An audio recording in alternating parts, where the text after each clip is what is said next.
Om.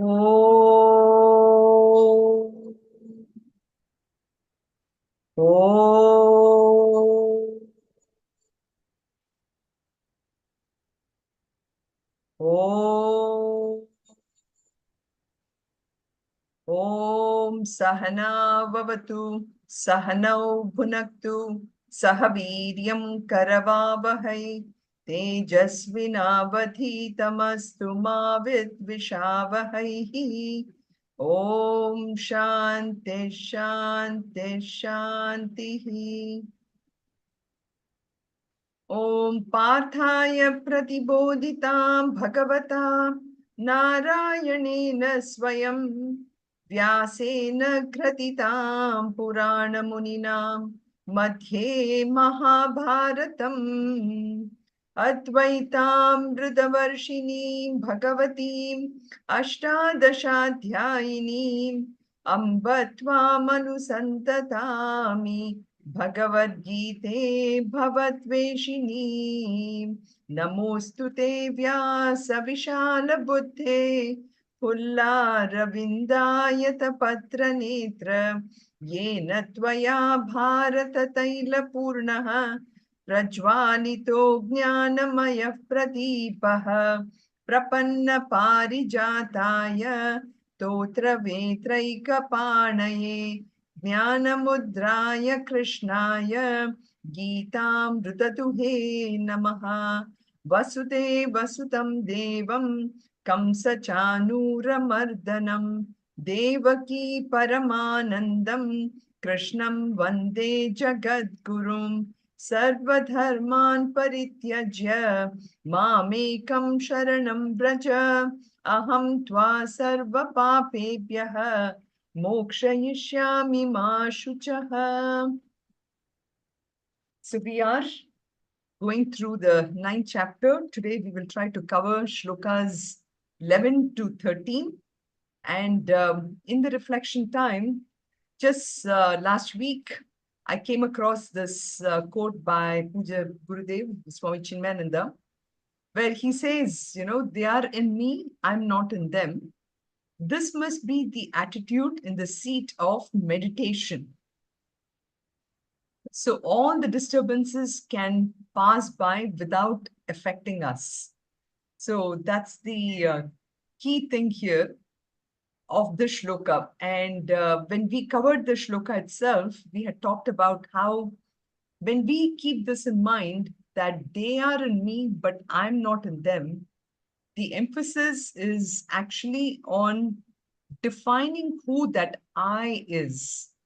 When I identify myself with my body, mind, and intellect, I automatically think that is who I am. And through this identification, anything that affects the body, mind, intellect, I think that I am affected. But when I say that I am not in them, where this I now is referring to that supreme consciousness, and I'm identifying myself as the supreme consciousness, then in that case, what happens is any kind of issues that I face, I'm able to say that I am not in those disturbances. So automatically, anything that bothers us, whether it is something somebody said, or the external atmosphere, like you said, the temperature is really low. It's around 25. The cold doesn't affect me. My emotional state doesn't affect me.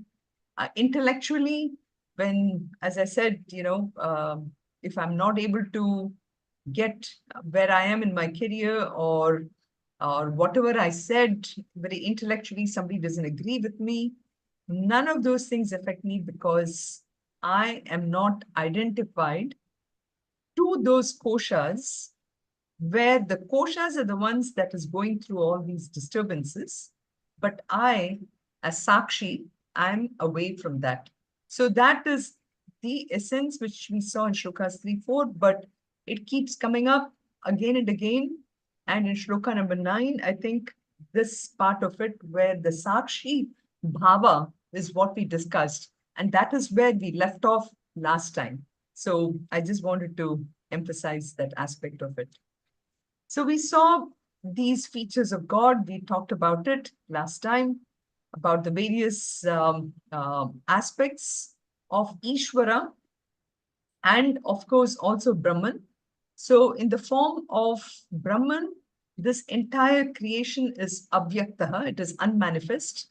The other word for this world is prakriti, and that prakriti is also maya. So these are all synonyms. But then as Brahman, that God aspect is sarvagatatvam, it's all pervading. In the form of Ishvara, it is the support, of course, as Brahman, it is the support of the whole world. The world itself being the manifestation or the vyakta aspect of that absolute reality. And then it is asangatvam, and I'm sure you all can relate this to space. Space is completely untouched. And that world is also, or Ishvara is the Srishti Laya Karanam. The response, is responsible for that Srishti or creation, and is also responsible for that Pralaya. So Laya referring to dissolution, and is also responsible. So we saw all this. And so in Shloka 7 to 10 last week, we had covered basically what is that Prakriti, because up to 6 was very powerful. It was all about the aspect of, they are in me, I'm not in them, all those things we had talked about. But then starting from Shloka 7, we saw this aspect of how the creation happens and what is dissolution. So that was the explanation for that Jagat Karanatvam of Ishvara. So that is where, Krishna, for example, starts to talk about how even before the creation of the universe was already there. It's not that Krishna came into the scene and then he created the whole universe and then he basically got the universe to die. It's not like that. So that is where, this shloka of Sarva Bhutani Kaunteya, Prakritim Yanti Mamikam, Kalpakshaya Punastani, Kalpado Visrujami Aham. So he talks about, like in the 8th chapter, we talked about this kalpa, which has about this yuga,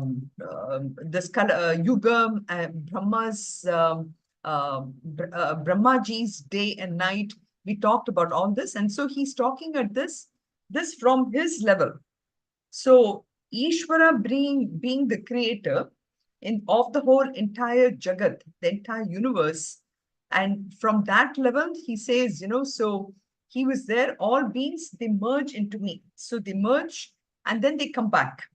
So in science, we talked about last time about how this law of conservation of matter, if we want to look at this entire universe as nothing but energy, and this energy basically takes the form of matter, and the universe is all built, but then it just goes back and comes, so it's a cyclic process. There is nothing that was totally newly created, even though in this world of changes, when we see, fashions come and go, or in my world, in my past world of patterns and papers, we talk about as if I created something new, but in reality, everything was already there in the universe.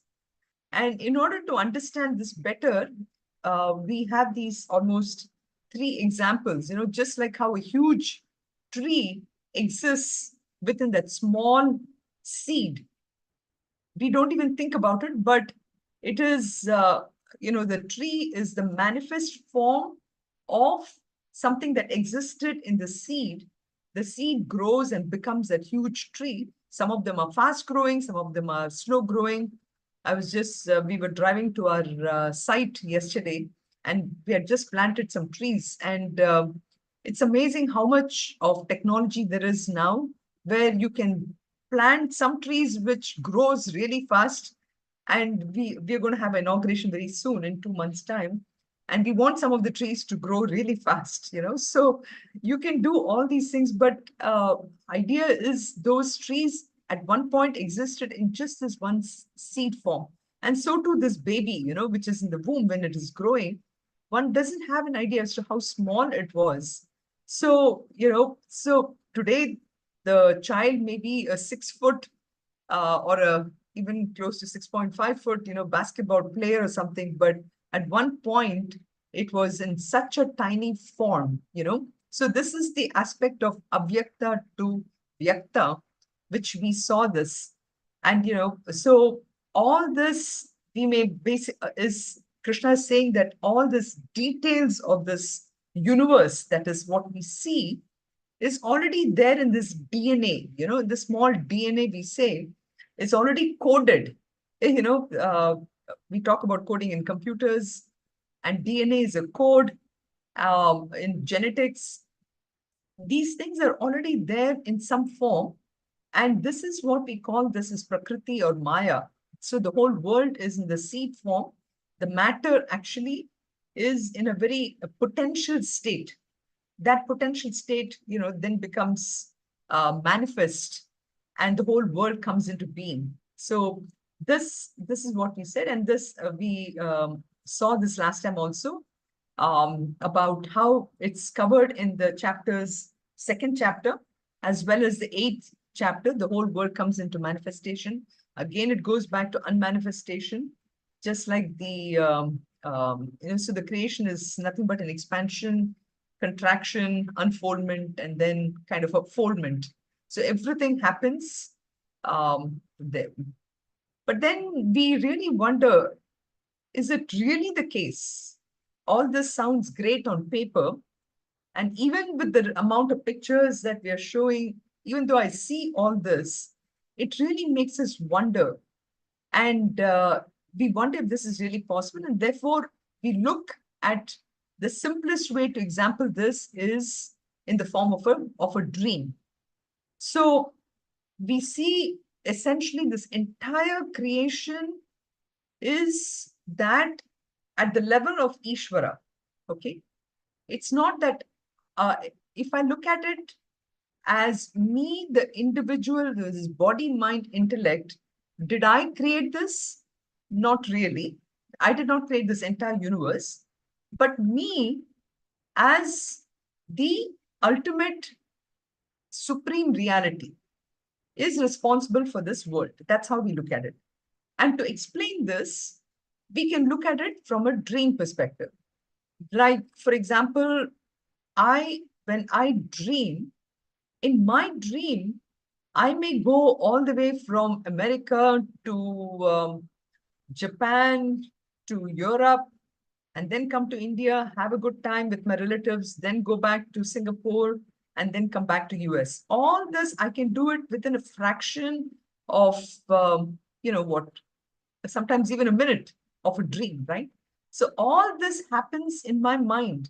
So many different scenarios. I've created the whole thing.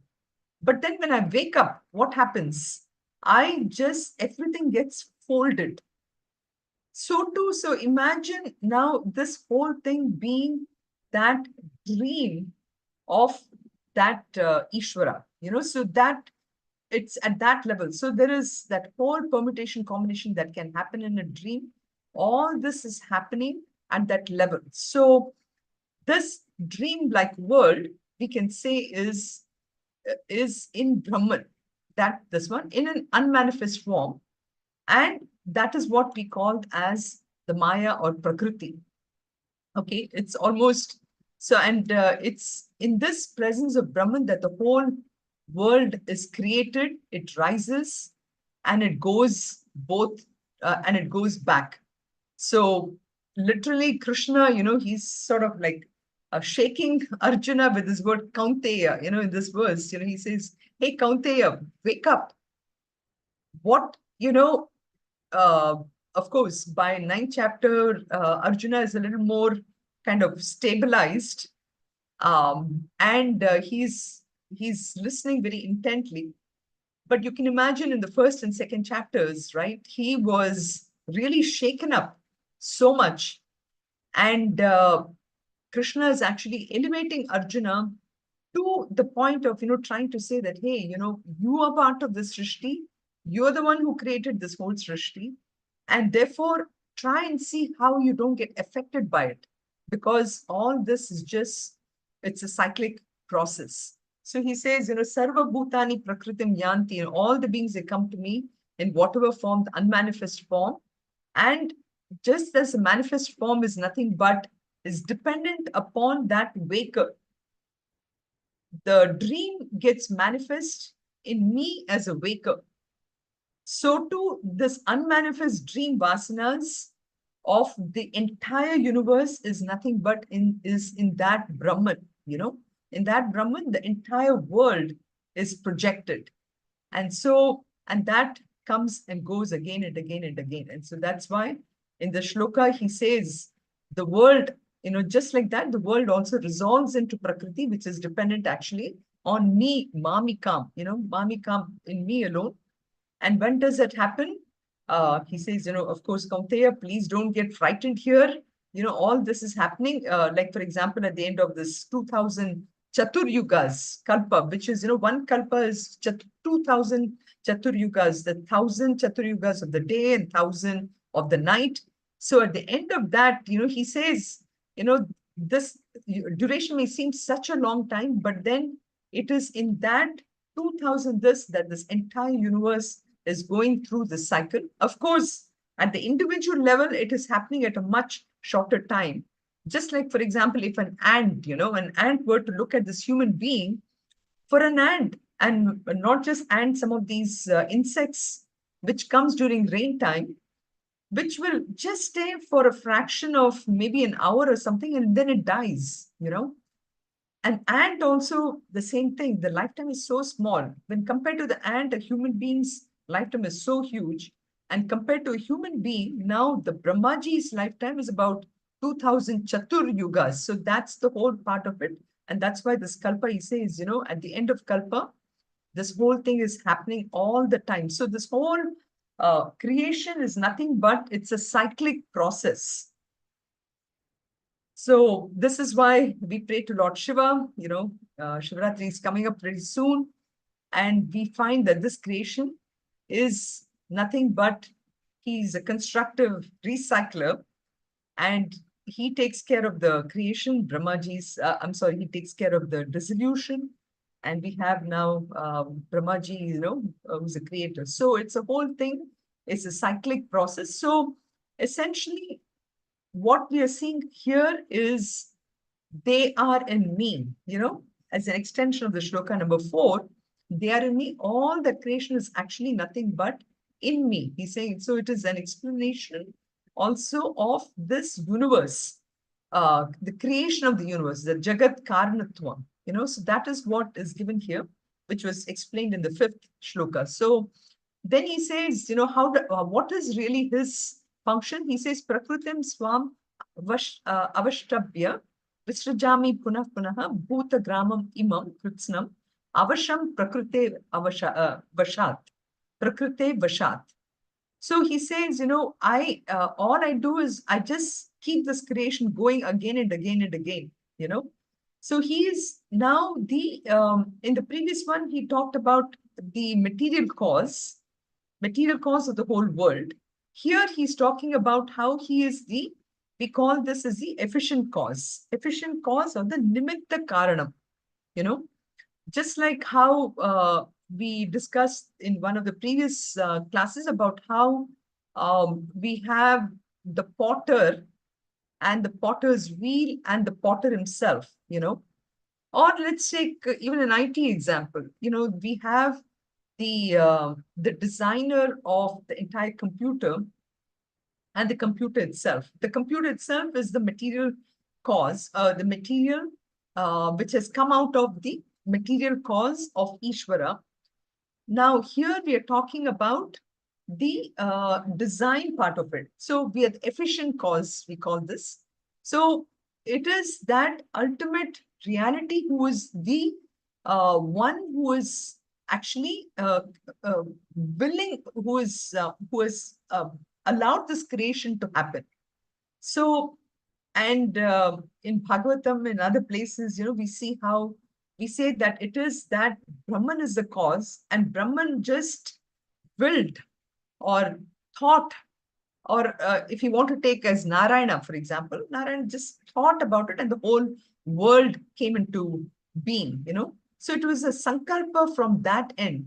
So this avashtabhyaha, which he talks about here, essentially means that he is the one who actually kind of breathed into it. It's like, when we think about a balloon, okay, we buy these pack of balloons from the store, and then what do? We just blow into it.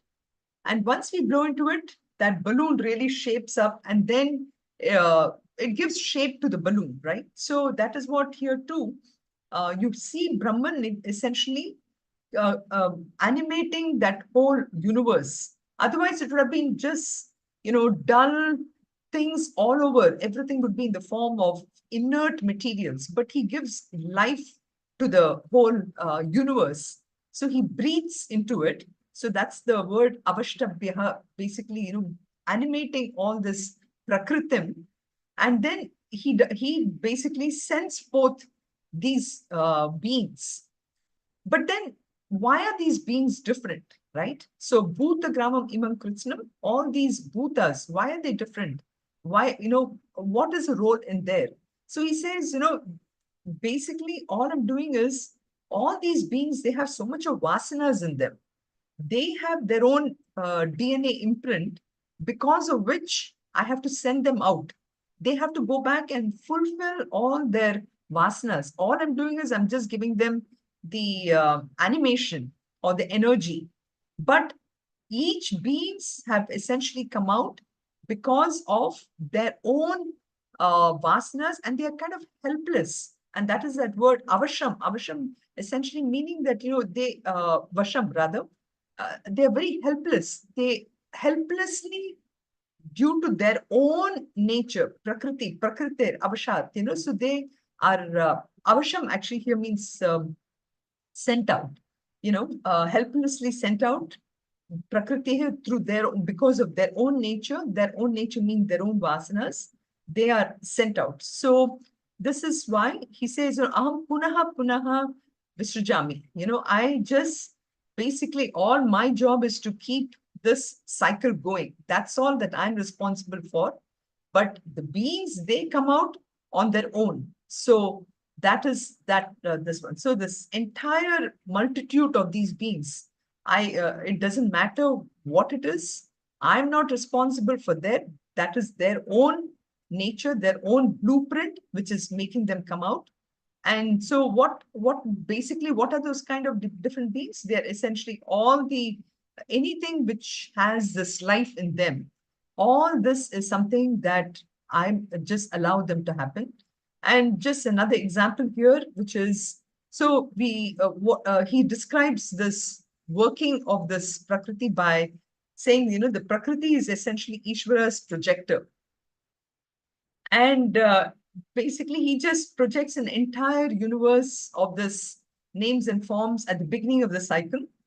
And then he just withdraws them back into that reel, that, what you see there. So that is how this whole Prakriti and Ishvara cycle keeps going on and on and on. So we are in this, also the few other points, actually, I'm just putting a few more points here from last time what we talked about. He just to see that, so Ishvara fully controls the entire Prakriti, okay? And he's like the commander of it. But what is Prakriti? Prakriti is basically that whole, is a system that has to actually follow the rules of everything. I mean, each one of us are really, really connected to each other, We are connected together, we actually work together, and but then none of those things can happen without really the Ishvara being commanding the whole thing. But then he doesn't really tell Prakriti on how to do the job. That part of it is something that together we actually make it happen. So why is it that in in Ukraine we have a problem, or why is it we have a problem in Israel or Palestine? It is not Ishvara who is making this happen.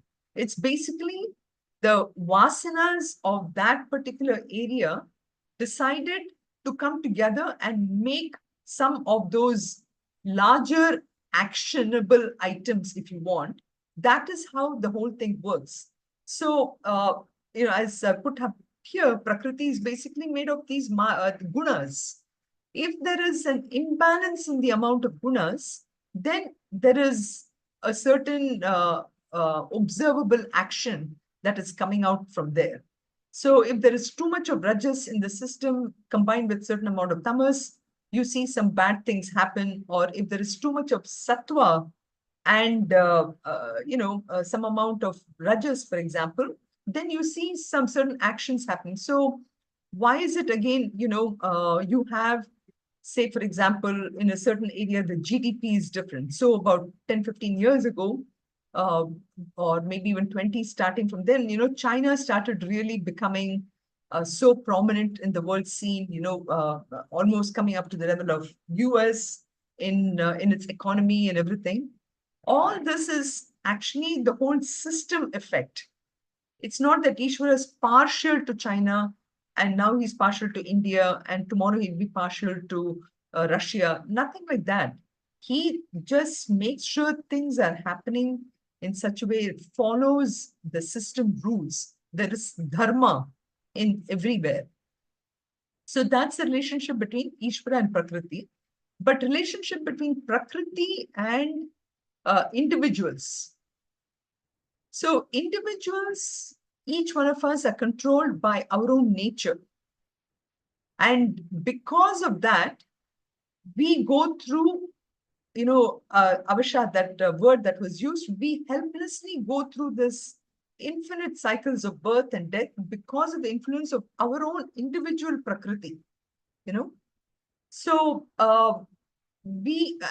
the only way we can actually come out of this influence of our own individual Prakriti is really in our actions. In our actions, we have a choice whether to become, just go with the flow of our own Prakriti or take it upon our hands and do something about it in understanding what final liberation really means, what moksha means, and putting that effort and working towards that liberation. So let me stop here and ask if there's any questions, because we are going to move into the next section from the.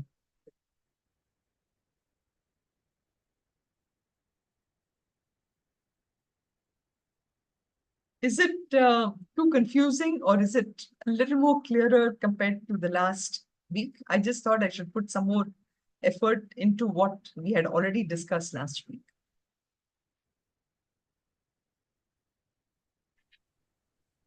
Guys are okay? Yeah, it's making clear. Very Yes. good. Hari Om, thank you so much. Yes. Thank you. You're welcome. You're welcome. So in Shloka 9, now he talks about the last description of Ishvara.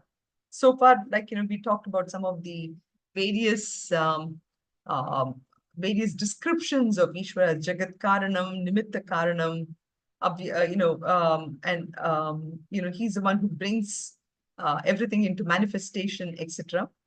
So now we're coming to the point of why does Ishvara create the whole thing? When Krishna says, I'm the creator of the universe, so one may think, okay, so what is so different about him and me? I'm performing a lot of actions every day from the morning to the evening.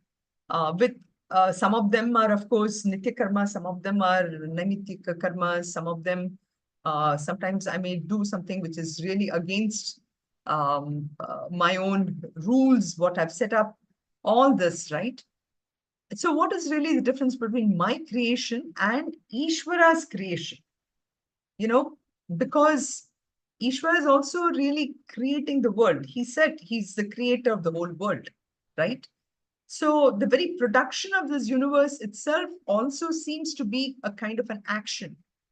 So he is the creator of the universe, or we call this as Srishti, which is this universe. Karta, he's a creator. He is a creator of this whole thing. So should he not also have a similar attitude like we all have? Because, whenever I do something, I expect some kind of recognition. I expect somebody should pat my back. I expect somebody to give me a reward. All this happens, right? Because I want to really enjoy the effort of doing something. I'm looking for all that. But does Ishvara also look at it the same way? Does he do that? So here we see a beautiful thing coming up where he says, I am actually neither I'm a karta and a bhokta. Karta means somebody who is doing an action, but when we say karta, the word actually means not just doing an action, but I take a lot of onus as I am doing something. And bhokta basically means enjoying the fruit of that action.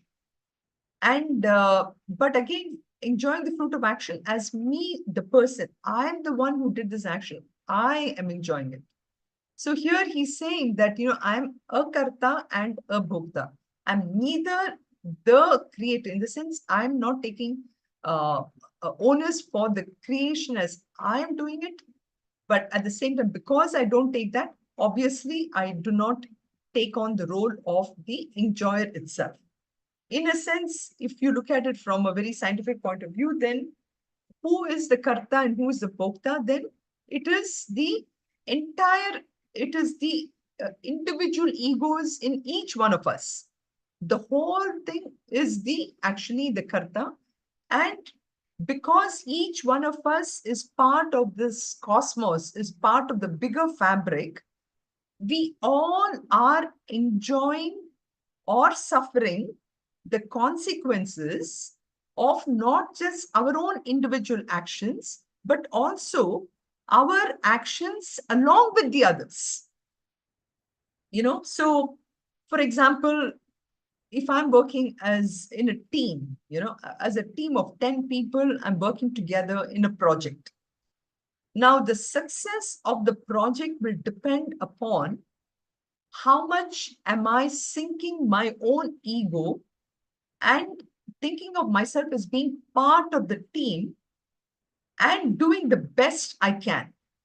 When I do that, whatever the results comes for the whole team, the results are, of course, not only for me, but also for my whole team. So now we are talking about a team of 5 or 10 people.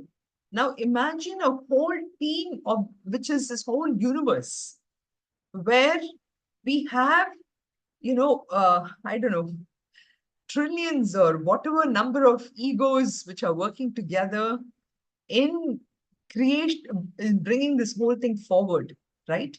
So that's the part that is what here Ishwar is saying, that he says, Nachamam tani karmani nibatnanti dhananjaya udasinavat asinam asaktam teshu karmasu. So it looks like I'm doing it. So this is really a great uh, answer for a lot of people who says, why did God punish me? Why is it that this is happening to me and me alone? Everybody seems to be enjoying, or in so many different ways, this question keeps coming up again and again and again, right?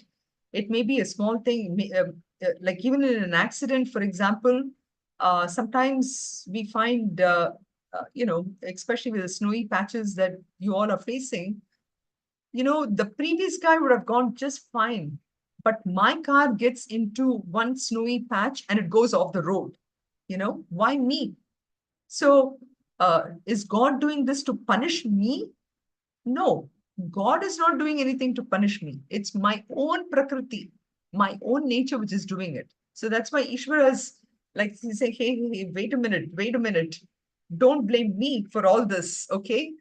So it looks like I'm doing it. That's why he's saying, Nachamam tani karmani. It looks like I'm doing it. But guess what?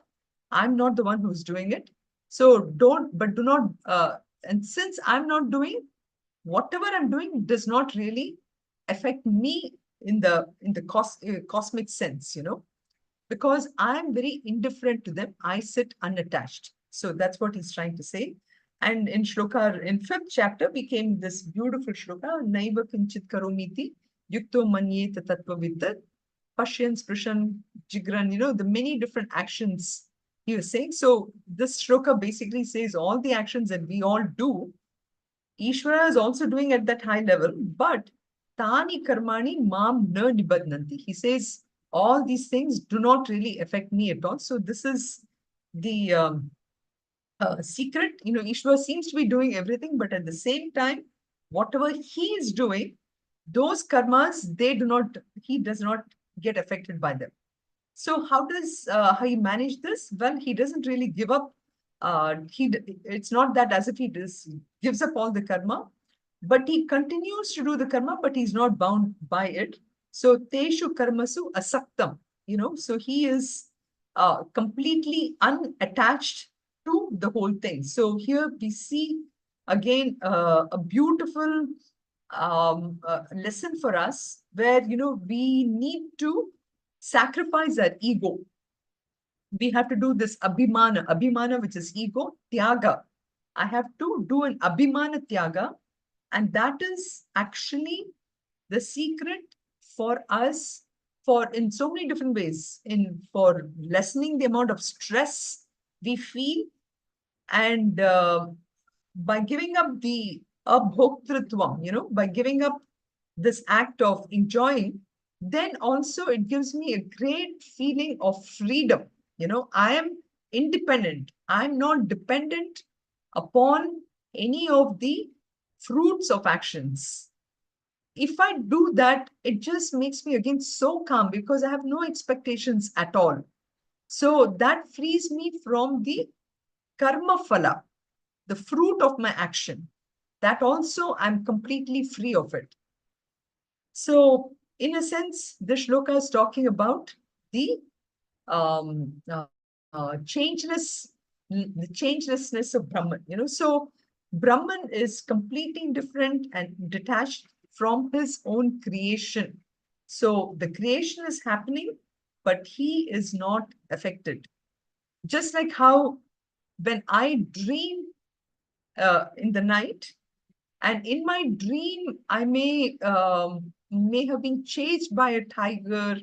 And maybe here I have to say, maybe I would have seen some snakes. A lot of those things I have seen in my dream. But then when I wake up, nothing has happened. So that is the whole thing is I'm untouched. I'm not affected. Again, they are in me, but I'm not in them. So that aspect of it he's talking about, we call this actually as a constant, the baseline. The baseline doesn't get affected at all. It's just right there. So very nice shloka about this. So remaining detached, he's called as, he's a kind of a Sakshi Baba. So here in this next shloka, he says, Arjuna, I do not do anything.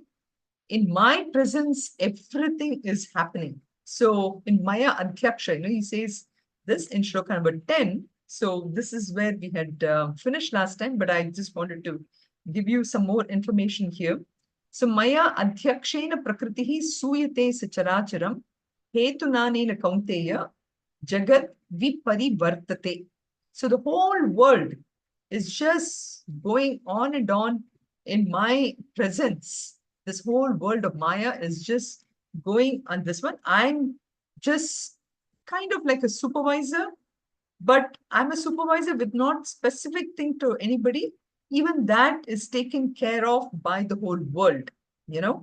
Again, when I gave this example of the team, if a team doesn't win, it is because of the actions in the whole team which was responsible for that particular team not winning or losing. It is not the supervisor of the team who is responsible for that. The supervisor just gives the rewards. for what it's done. But ultimately, the team is responsible. So, and we saw these 3 examples last time. So, Maya Adhyakshena, so Prakriti keeps the world rolling, but she needs a sentient presence, just like the electricity is here, giving electricity to all these different equipments. But ultimately, if the equipment fails, it is not because of the electricity. It is only because the equipment did not have the ability to use the electricity. So electricity is like a Sakshi Bhava. It provides, it gives animation, it gives the necessary energy, whatever is needed, but by itself, it remains, separate. So, Suyate Sacharacharam, both moving and non-moving things, he is completely, he allows things to happen. So, Hetunane Kaunteya, because of this, the world goes round and round. And so, any thoughts on these shlokas on the role of God? That is what he's trying to come to. It's the role of God here. Hariom. Yeah, Sloka number 10, Maya Jakshena Prakriti. Bhagavan is giving a message that staying non-attachment to, staying like non-attached to, karmas, even Correct. though we do day and night, that's the message Lord Krishna is giving. And Correct. then also like a Sakshi Bhavana message also. Correct. Exactly. And that's why I just put these pictures to every time when you look at, because we spend a lot of time in the kitchen, whenever I go there, even as I'm using my refrigerator and my ovens and all that, let that give me an idea of this Sakshi Bhava. And that's what the means. So then the question comes is, now that we've seen this creation, and we have also seen who's responsible for the creation and everything, and who's responsible for the effects of the creation, question might come is, how do I recognize this Lord? How do I recognize this Lord when he comes into the creation, taking a human body? Yes, he has all these divine powers and everything, but then why is it that we are not able to recognize him in that form? So, in a sense, this is also giving us a reason to understand why some people are like complete atheists, or not just atheists, but there are also people who feel that they can do anything and everything and get away with it, you know. And such people will never ever uh, recognize this kind of a philosophy of how this world really has to function. They may think that, I know how things function. I will do it exactly the way I want it to happen. So some of these aspects he is going to address here. He is also going to address all misconceptions of Ishvara. So even though, he is always, Krishna has defined Ishvara as being very infinite, many people still, may get stuck with one form of Ishvara or the other. For example, even with Krishna, right? We hear so many stories of Krishna, but sometimes, depending upon my own Prakriti, I may view Krishna as different. I may say, how come, he was able to marry so many people, or the 16,000 wives? How did he have this? Or why did he, why did he, why was he so smart during the war and, gave certain tips to Arjuna, but did not, help Duryodhana or anything like that, So that all this, he wants to come to, he addresses here. So let's chant the shloka. Avajananti mam moodaha manushim tanumashritam. Avajananti mam moodaha manushim tanumashritam. Param bhavamajanantah. Param bhavamajanantah. Mama bhuta maheshwaram. So here he's saying that, most people, actually most people in the sense here, he is actually being pretty strong also. He's saying Mudaha. Those people who do not have this level of understanding of the philosophy and this level of really understanding about what is this world about, what is this creation, who created, and this aspect of having that abhimana, for example. Such people, for example, he says, they will never understand that even if I come in person, when I dwell in this human form, they will never look at me as the higher form. Because if you remember, one of the first questions that Arjuna asked was, Krishna, you, you are the creator of this whole world. I just see you as a person in front of me. How is that? So of course, Krishna had a lot of regards for Arjuna, so he's not necessarily referring to him, but he's actually referring to people who are not even thinking about God. So he says, Param Bhavam Ajanata. They do not know my higher being as the Lord of all beings, So Avajananti, they do not know me, that I am this Lord here. When he's not seen by in the supervisor, then people say that he does not even exist, right? So one needs to at least first start with this premise that there is somebody who's higher than me. Only then, we can really come to see that. And because they do not know me, Krishna is saying, they do not know, they disregard me, they do not respect me, and they sometimes may go even to an extent of criticizing me. So that is what in Shloka 12, Sri Krishna is saying that, sometimes it's very, sometimes it's an insulting thing too, It's like, you give a Nobel Prize peace winners to an ordinary citizen, or to think that a junior public officer, for example, is this. And so people have all kinds of erroneous notions about really who that Lord is. So he says, he's again continuing that path of addressing those people who are unable to recognize that Ishvara. So he says, Moghasha Mogha Karmanaha, Moghasha Mogha Karmanaha, Mogha Jnana Vichetasaha, Mogha Jnana Vichetasaha. Rakshasīm āsurīm chaiva, Rakshasīm āsurīm chaiva, Prakritim mohinim shritāha, Prakritim mohinim shritāha. So he says, Mogha. Mogha, they have, useless desires. Mogha ashaha. Asha means desire. Mogha is something which is through a delusion, So this is a common word which actually does not add any value to life, something which really has no benefit at all.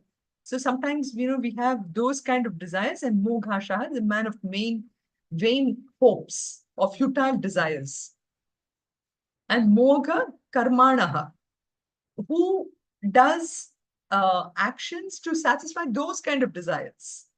And Mogha Jnanaha, they even do those actions based on false knowledge, futile knowledge. Mogha Jnanaha. So three things: Mogha Karmanaha, Mogha Jnanaha, Mogha Asha. All these things. These are the people who are the Rakshasin. They are of the nature of Rakshasas or Asuras because they have a lot of tamas in them. So tamas doesn't necessarily mean just people who are lazy and procrastinate and all that, but they are the people who have wrong notions about things. So this is the kind of thing that he's talking about. So three kinds of people filled with delusion. Now, one may look at this and say, why is really Krishna even thinking about these things? Why is he really spending so much of time to change our perception of Ishvara, because he's doing this because he really wants us to rise way above in our thinking process. Ultimately, everything is in the mind. The mind is the one that creates all these delusions. So, but we need that. And it's like, for example, we give birth to our children, But then if we don't teach our child the importance of money, then and importance of money and also the right way of earning it, then what happens is our child may just want to, I mean, sometimes it's very interesting actually. When I was a Balavihar teacher, uh, I remember when I was teaching the middle age, sixth, seventh grades, at that age, children are coming from very good families, right? But they go to school and they hear something else. So when you ask them, what do you want to do when you grow up? They'll immediately say, oh, I want to grow up and I want to earn $1 billion. That's the first thing that comes into their mind. But it would be nice if they can say, I want to earn $1 billion in the right way or whatever. If they can only put that one more sentence. So all this happens because we have this wrong mogha that I am the body, mind, and intellect, and that is how I'm functioning. I just put this BMI chart here. We think we're this body, mind, intellect, and through this, we are dealing with the whole world of objects, emotions, and thoughts as a perceiver, feeler, and thinker. But in reality, I'm way above that aspect of it. So that's why Krishna is saying all these useless desires and actions are because of his body, of me, this one. So I need, from the time when I'm young, I need to be trained to see things in the proper manner so that I will not go into any of these gambling, etc., all this thing, and um, be affected by it. So just one, I know we are taking a little more time, just 2 more minutes. I just want to close this loop of this aspect here. So Krishna now describes then who are the people who actually treat Ishvara in the right perspective and who treat Ishvara as the place to go to uh, as a refuge, and they worship him with absolutely unwavering devotion. So with that, he actually starts the next set of shlokas, but he just shared this one and talk about who are they. Mahatmanastu mam partha, Mahatmanastu mam partha, Daivim prakritim ashritaha, Daivim prakritim ashritaha, Bhajantyananya manasaha, Bhajantyananya manasaha, Jnatva bhutadimavyayam, Jnatva bhutadimavyayam. So the word ashritaha, which means the refuge or the place where I can rest. So whenever, if I'm in trouble, where do I go? Today, especially for the Gen Z and the younger generations, they go to a therapist, right? There are so many therapists which are being, the job of therapists have increased so much now, mainly because of the fact that, of course, for many good reasons too, because the whole society, the way it is going, many times you have children coming from broken families or children coming from families where the mother and father really don't understand the philosophy of life. So the child is unable to connect to the whole families themselves. So they all, I mean, just like you have your own private doctor, you have a therapist now where you're going for refuge. So here he's trying to say the only refuge if I can have is that God, that Ishvara. That is the biggest thing, and that's why he describes two different kind of people here. He says, those Mahatmas who are great souled and they understand the divine nature, Daivim Prakritim, and they are the two kinds who is Bhakta. One is the Bhakta of the Lord who is full of love and who looks at that Ishvara, and the second one is Jnatva, one who has even come to a conclusion about his or her own identity with that ultimate Lord through knowledge, through, and complete understanding. Those two people, he says, are, they consider me as a refuge. And for such people, they'll never consider a problem as a problem. We'll just elaborate a little bit in the next week, and then we move on to shlokas 14 through, from 14 onwards, looking at more in detail of these people also. So, Sarve bhavantu sukhinah, sarve santu niramayah, sarve bhadrani pashyantu, ma kaschid dukkha bhag bhavet. Om Purnamadah Purnamidam Purnat Purnamudachyate Purnasya Purnamadaya Purnamevavashishyate. Om Shanti Shanti Shanti. Harihi Om Shri Gurubhyo Namaha. Harihi Om.